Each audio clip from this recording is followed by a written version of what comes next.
How to use Heal Selection tool in GIMP.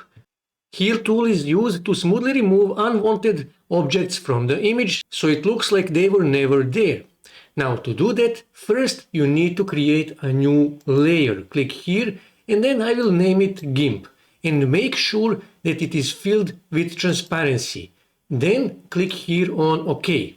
So now we need to choose a heal tool. Usually you can find a clone tool, right click here and choose healing tool. Or alternatively, you can go here on tools and then go here on paint tools and then choose heal. Okay.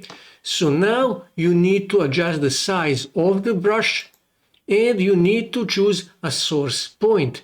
Try multiply source points. Now we need to choose a source point. Try to find area that will give a smooth transition.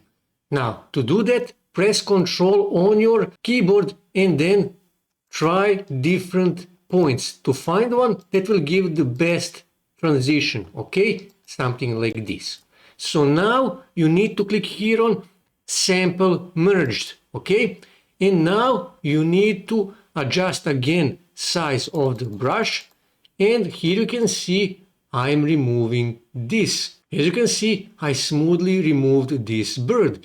And let me go on another area with different color shade.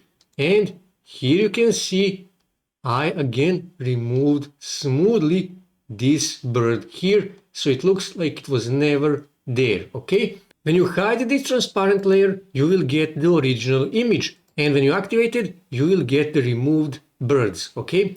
So this is how you use Healing Selection tool in GIMP.